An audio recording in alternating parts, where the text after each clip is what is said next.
can see it at any time. All right, so we are recording. It is officially 9 o'clock. Thank you, everyone. I really appreciate you giving up a portion of your Friday morning to help us kind of think about what it's going to take for us to complete our year-end strategic planning. And I would be remiss if I didn't give kudos to those who are in charge of assessment here at HCC. We have a work group called the CAT, the College Assessment and Accreditation Team, and it's composed of the folks that you see here. Several of them are on this call, and so I just wanted to give all of them a shout out and thank them for the hard work that they do every year. Their primary role is to help us with institutional effectiveness efforts to ensure that the work that you do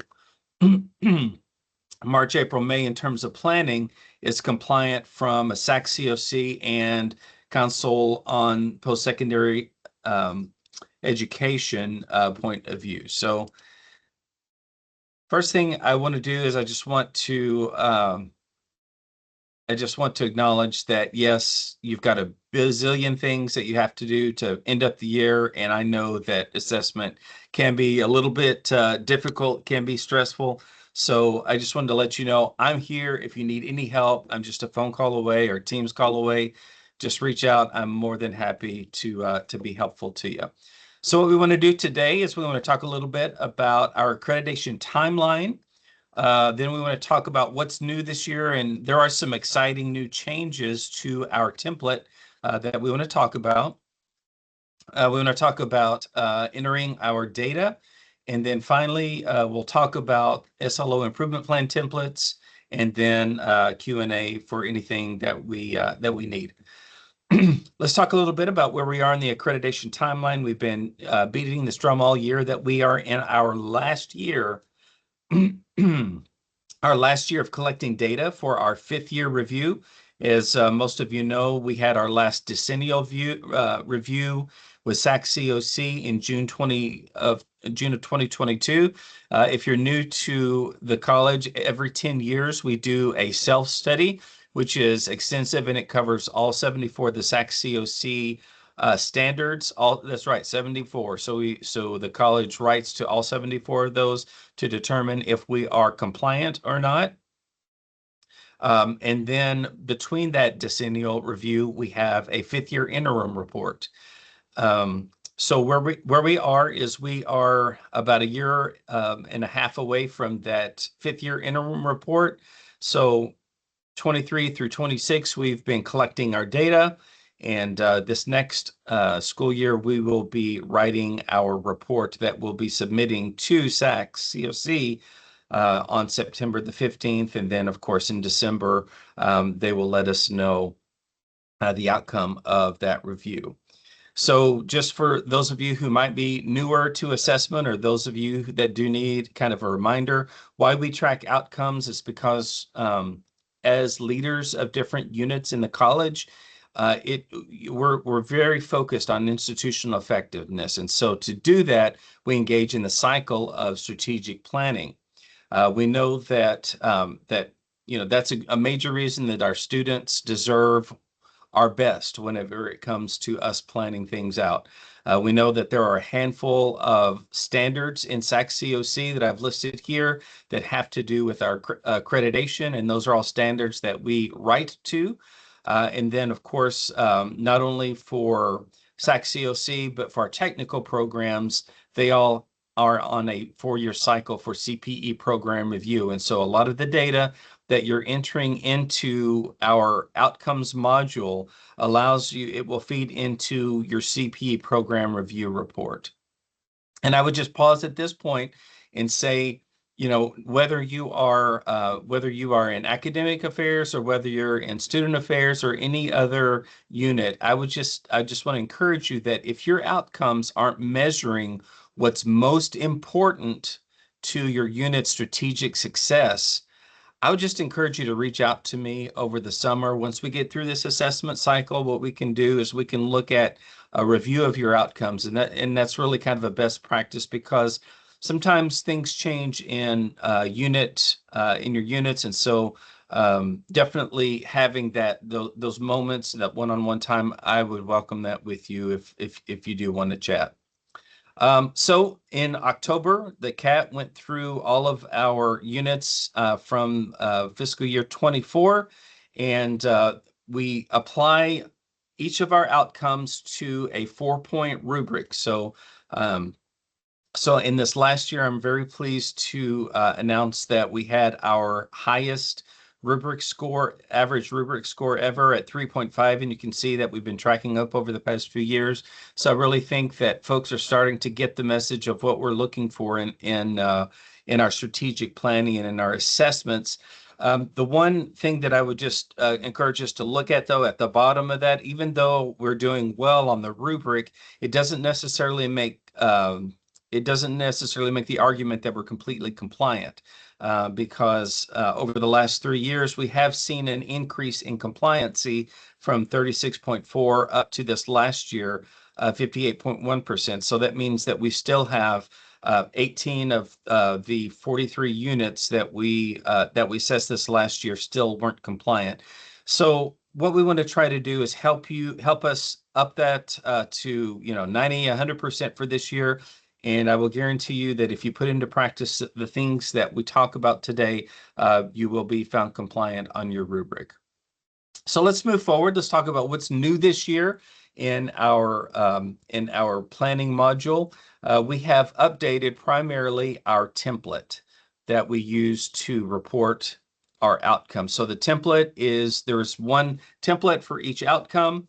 And so a couple of things that are new. Number one, and I've had this requested time after time, is there any way that we can move the progress indicator to the very end of the form so that when I finish entering my data, I don't have to scroll all the way back up to the top? Well, good news, we've moved the progress indicator all the way to the bottom. So once you filled out all of the fields, then you can mark it as completed.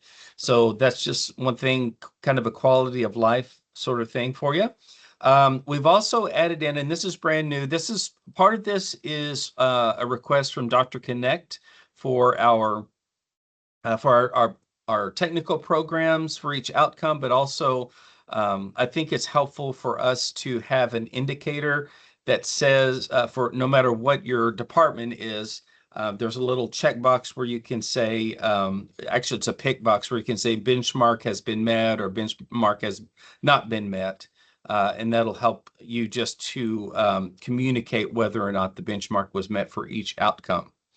And then the final thing that's new this year is that we've really gone to a streamlined template. We used to be able to upload into any data field, and what that did is it really made those data fields a little bit confusing. And so what we've done is we've removed the ability to upload a file to everything except for the data field. So whenever you come to that data, you can still upload that. Just as a reminder, anything that you upload needs to be in PDF format only. If we get something that's in Excel or Word, then there's a chance that a SAC-COC reviewer might not be able to see that or read that because they don't have Microsoft Office on their computer. So very important, anything you upload needs to be in PDF format. So that's what's new. So let's go through a quick tutorial of how to get to Campus Labs, Anthology, and let's run through kind of just a sample. So to get to Anthology, you can go to the HCC homepage. And then under quick links, we have faculty and staff. And then we scroll down.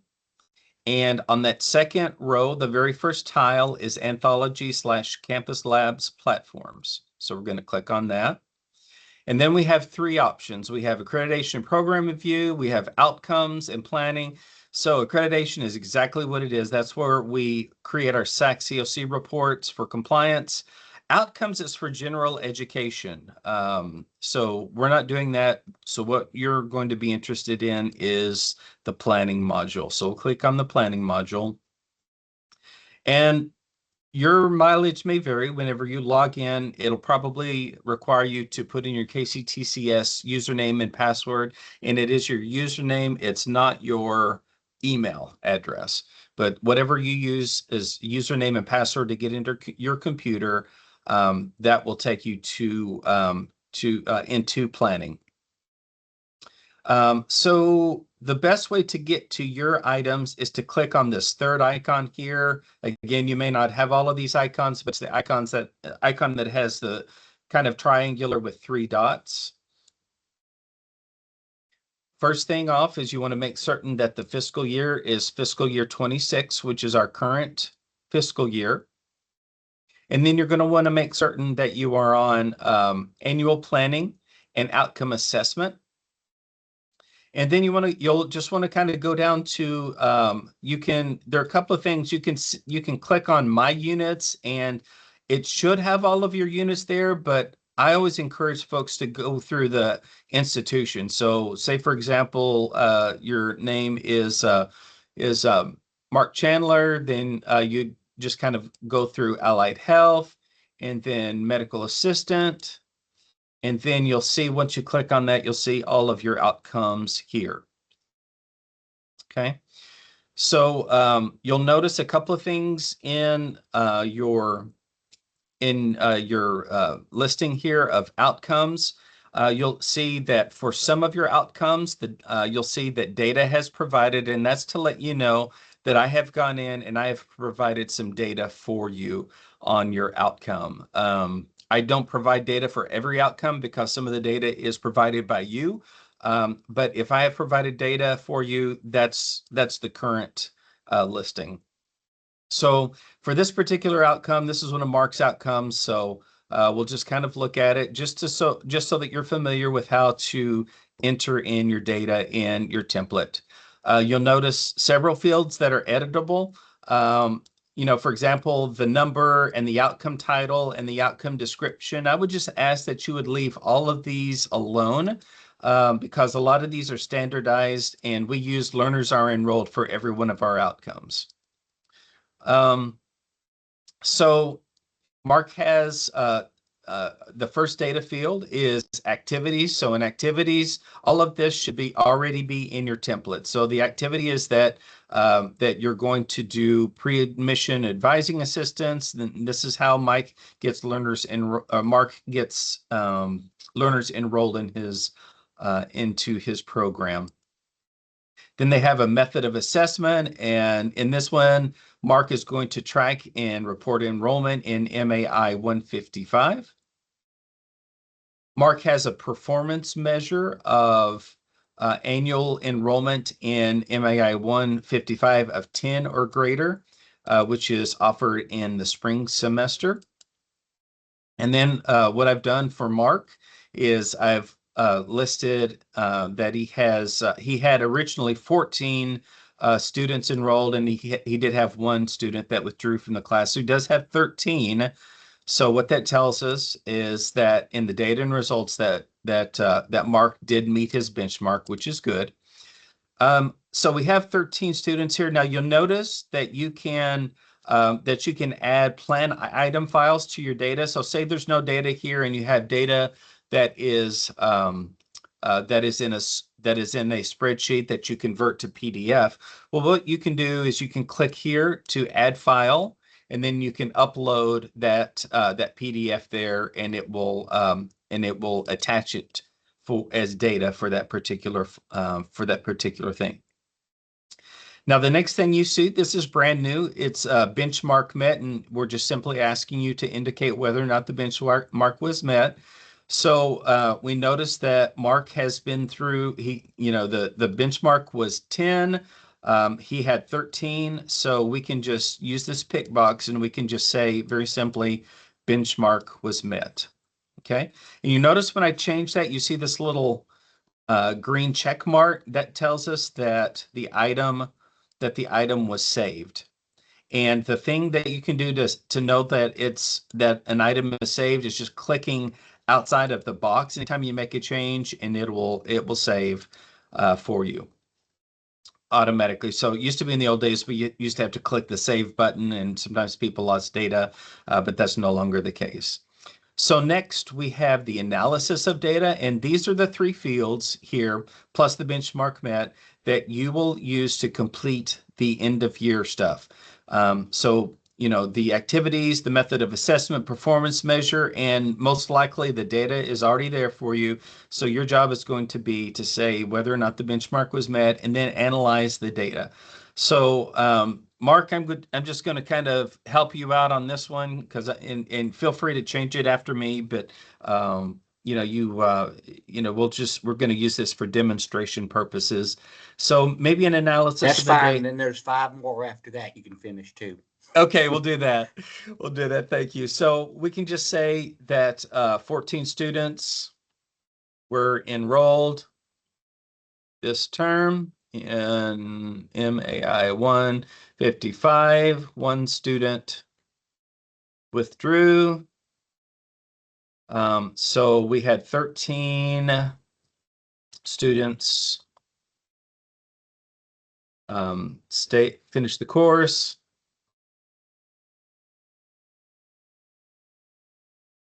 So we met the benchmark. And you'll probably want to be a little bit more verbose than me. I'm just being pretty short for the sake of, in the interest of time. So the next thing, and this is the most important thing that is going to determine our compliance and your compliance, and that is the use of results. The use of results field is probably one of the most misunderstood fields in all of Anthology. And what we're required to do with student learning outcomes is that we have to reflect on last year's improvement plan and determine whether or not it was effective. So let's we'll go back to Mark's last year so we can just kind of get out of this outcome and go to fiscal year 2025. And we're going to put you on the spot, Mark. We'll go to learners are enrolled for last year. We're going to scroll all the way down to last year's improvement plan.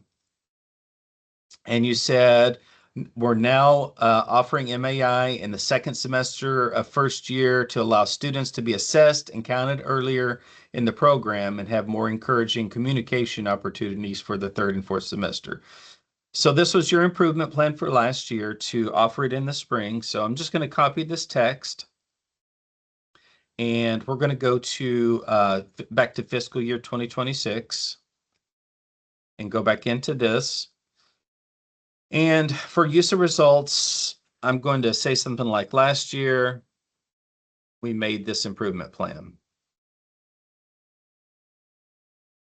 And then I'll just paste his improvement plan into the document. And then the next thing that we need to do is we need to assess that improvement plan. How effective was it for the outcome? So Mark, I'm just going to get started with some placeholder text for you so you can go back in and determine. So what you want to do is you want to say something like this was or wasn't effective because, and then I'll put a blank in there. And in that blank, you need to put in some sort of data informed reasoned. Okay. So what this does is you're not only restating what you did as an improvement plan last year, you're assessing whether or not it was effective, and you're providing data to back up your reasoning. And that's really what SAC-COC looks for when it comes to learning outcomes. So now Mark is going to go back in a few weeks, and he'll finish this one, and then he'll look at his results, and then he'll put in at least one improvement plan. So the improvement plan itself is going to be at least one thing to improve. And I know a lot of folks do put in 4 or 5 improvement plans, and I usually encourage folks not to do that. And the main reason is because how do we know whether or not the change, which change made the improvement or made things worse on my outcome? So, that does make it a whole lot easier. That way you can just say, okay, in this next year, I'm going to try this different. for next year. And that really helps you to assess a little more effectively. Okay. Now, once Mark fills in his use of results and his improvement plan, you notice that the progress marker is down here. He's going to change data provided to completed. And once he changes it to completed, what that does is that lets me know that he's done with that outcome and I can cross him off the list. And I can stop hounding him to to complete his his particular outcome. So this is the progress marker that speaks to me that you're done. I do also run some reports so that I see if there are some blank fields, like in a blank improvement plan. Then then what I will do is I'll come back and I will just say and I'll change it to needs attention, and that will be my for me, that will be my conversation with you to say we need to probably revisit this and make certain that it is complete and looking good. There are several options here, but I'm going to ask you only to use completed. Try not to use any of these other administrative markers. Those are typically for me, but make sure you list it as completed. Okay. So now that it says completed, I'm going to go back down to the bottom and I'm going to change it to data provided because Mark is going to go back into that particular outcome. Couple of things about your mission statements. It's going to be really, really, really tempting to go into your mission statements and change them to completed. But when there's a problem with outcomes that if you complete your mission statement, then what that does is it might not be copied to next year. And so I would just ask to always leave your mission statements blank. Don't do anything with them because they're just kind of that guiding thing that tells you what your mission is for your particular unit. So what you're going to do is you're going to go through all of your outcomes, and for program coordinators, you guys have a lot more outcomes than others. Of course, you have your program SLOs, and then you also have just about everybody should have an SNA request. Now we're past the SNA deadline, so and we can see that Mark has already he made a request there. So what we want to do is we'll just change that progress for that one to completed. If you're able to complete your SNA items, that will save me a little bit of time. So I went through a lot of that quickly. I do want to have some Q&A by the time that we're done, but a couple of things that I just want to kind of stress before we complete here.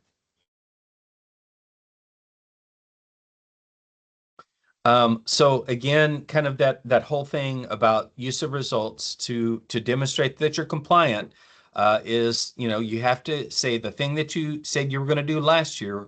You have to determine, was it effective? And you need to say how do you know it was effective? Through some data-informed data point. And so what I've done here, and I will provide these slides afterwards for you, but here's some sample boilerplate language that you can put directly into your use of results for every outcome. And if you put your own words in here, I guarantee you that not only the CAT, but also SAC-COC will find you compliant. Last year I said that I would, and then put in that previous improvement plan. I believe that this was or was not effective because, and then put your data-informed reasons.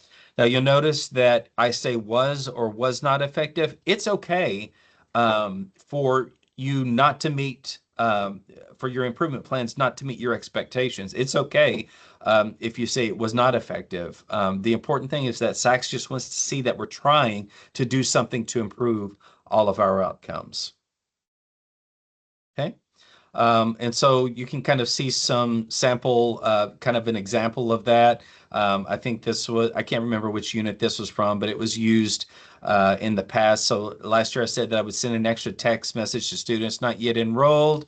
I believe that this was effective because we saw 42 students enroll in the next few days after the messaging. So this is perfect. We'll find this compliant. SACS will find it compliant. And use this boilerplate language, and you'll be in a great place. So kind of as we start wrapping up, one other thing that I would encourage you to do when you complete all of your outcomes, I would just encourage you to print out a copy of your improvement plans in May, because what's going to happen, especially for our program faculty, they're going to leave for the summer. They come back in August, they're going to be like, what did I do? What did I say in May? But if you already have it printed out on one sheet of paper, maybe throw it up on your wall. I have a whiteboard that in the past that I've just put all of my improvement plans on. That can be really helpful to you. So, I would just encourage you to print out your improvement plans. That way you'll remember what they are.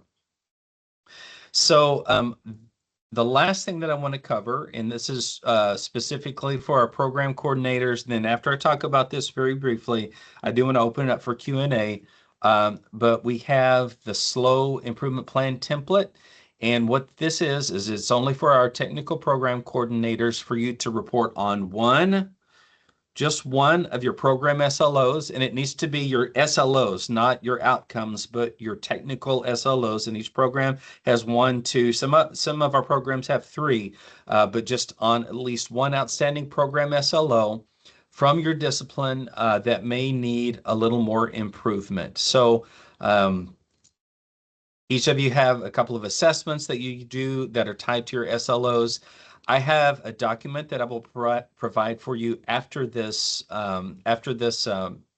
workshop. That way you can you use that document and then you can turn it back in.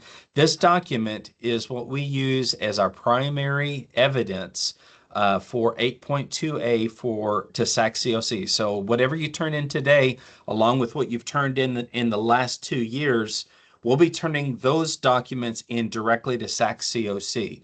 So it's really, really important that you are very thoughtful in this process.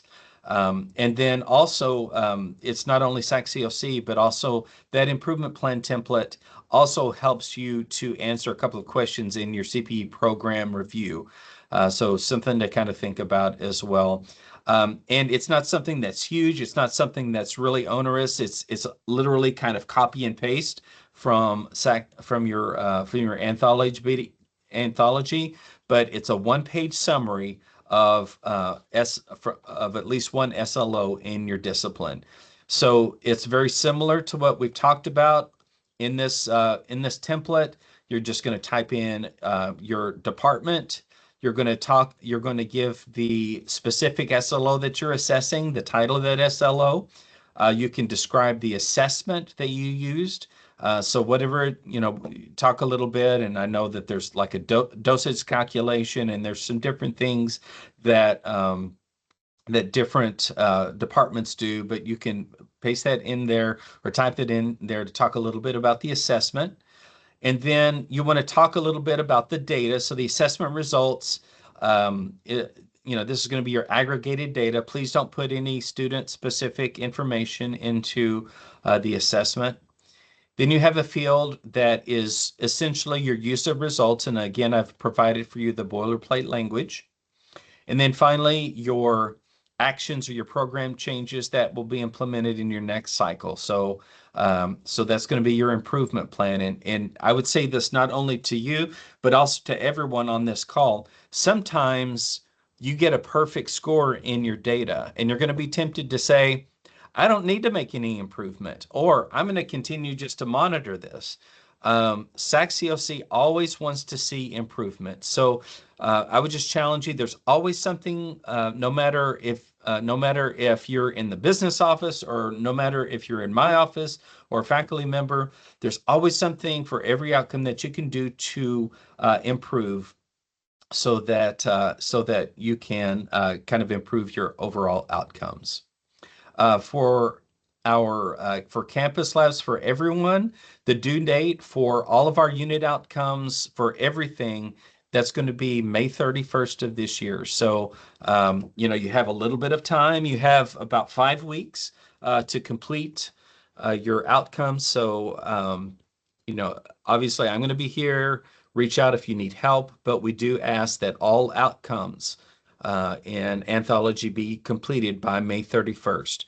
And normally our SLO improvement plan templates aren't due until August the 31st, but because we're going to be doing some summer writing this year, I'm going to ask that you turn in your SLO improvement plan templates at the same time by May 31st of this year. So that may require a little bit more of juggling, talking with your program faculty if possible before you go away for the summer. I would just ask that you do what you can to try to get this completed and turned in before that time. So that's all that I have for this particular presentation. I'm open to any questions. If you have, then please feel free to stick around. Otherwise, we are dismissed, and I really appreciate you being here today. And if you do have a question, then please open your mic and talk. Otherwise, you are free to go. Hope you have a great day. Thanks, Brian. Thank you. Thanks for being here, Bobby. Thank you. And you did say this was going to be on YouTube afterwards, just in case I need to reference this, right? Yes, I will put it up on YouTube, and I will send a copy of all of the materials from the program. Thank you very much. You're welcome. Thank you, Brian. Thank you, Mark. Thanks, Brian. Thank you. Thanks, Brian. Appreciate it. No problem. John, I see your hand up. Hey there, just wanted to double check and see, what do you think would be the earliest I can get the distance learning data and all that? The day after, so you're always the entire year, right, on the distance learning? Correct. So typically that's going to be, I'm trying to remember, distance learning, is that the learner evaluations, or is that the outcomes in classes? In online classes? It's actually outcomes in classes and the learner evaluations, yeah. Okay, so learner evaluations, I have completed processing. I can probably upload the aggregate data, but as far as the other, the other piece, because we usually use the entire year for distance learning, then I'd be able to upload it the day after we are have grades posted. Okay, that'll work. That'll If that work. makes sense. No, that makes Now- perfect sense. And I'm open to, John, if you want to just do the fall semester, I can always load that in and you can get a jump start on it as well. So it's totally up to you. But I know that in the past we've done the entire year, but if you want to, we can just, we could also just do the fall semester. So maybe think about it and let me know what your thoughts are. Okay. All right. Sure will. All right. Thanks, Thank John. you. I appreciate it. See you. See ya. Hi, Rishi. Hi, Brian. How are you doing? How was your morning? Everything is going great. I'm going to stop recording here. Stop recording.